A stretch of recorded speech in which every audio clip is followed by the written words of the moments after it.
chantier et qu'elle va au contraire des intérêts des cheminots. Expliquez-nous en quoi c'est une mauvaise grève finalement. C'est une mauvaise grève parce que il n'y a rien de pire que pas de réforme du tout. Le statu quo serait pire que les mots dénoncés par nos collègues des autres organisations syndicales. Aujourd'hui, on mobilise les gens, les cheminots, sur des risques qui n'existent pas. Exemple. On leur dit que leur statut est remis en cause. On leur dit que leur facilité de circulation se remet en cause. On leur dit que leur règlement du travail est remis en cause. La CFDT s'inscrit en faux devant ces affirmations-là. C'est faux? Aujourd'hui, c'est faux.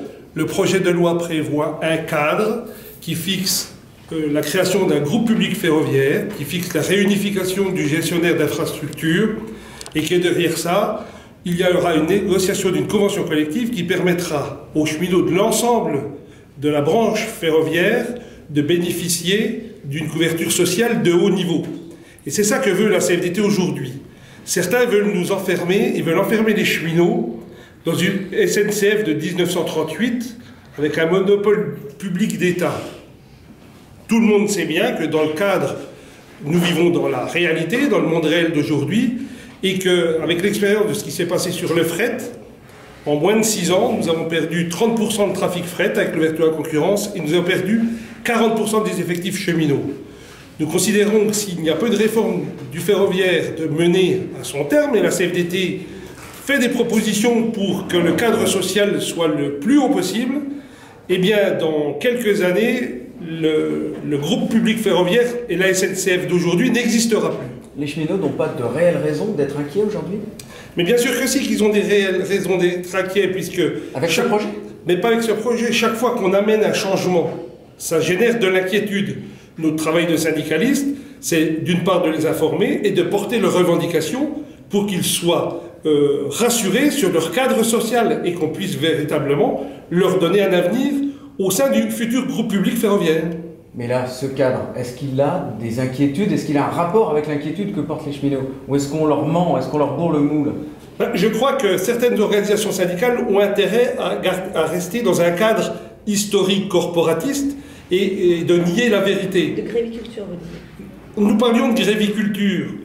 Nous pensons que nous, à la CFDT, des acquis sociaux peuvent être menés en avant, à mener à travers du dialogue social. C'est ce que nous faisons avec le gouvernement et avec les directions de la SNCF et de RFF. Est-ce qu'elle présente des risques, cette grève? Quels seraient les risques de cette grève reconductible?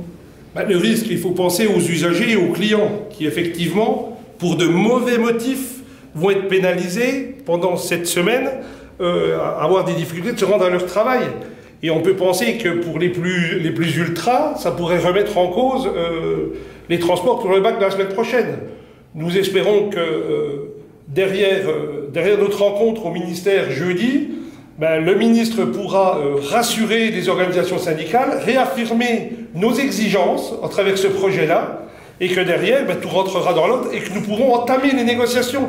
Et le fond des négociations, parce qu'aujourd'hui on est en train de négocier uniquement ce cadre. Mais vos amis de la CGT, ils disent, si on ne nous entend pas jeudi, on continue la grève. C'est de leur responsabilité. Sauf qu'il faut qu'ils fassent avec les cheminots, et les cheminots, nous faisons aussi nous, notre rôle de pédagogie, de leur expliquer que finalement, ils n'ont pas choisi la bonne solution.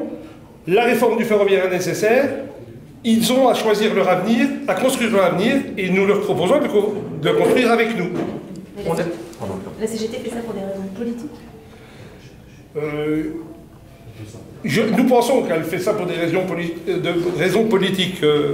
Entre nous, on dit souvent qu'ils ont atteint une mélanchonite aiguë.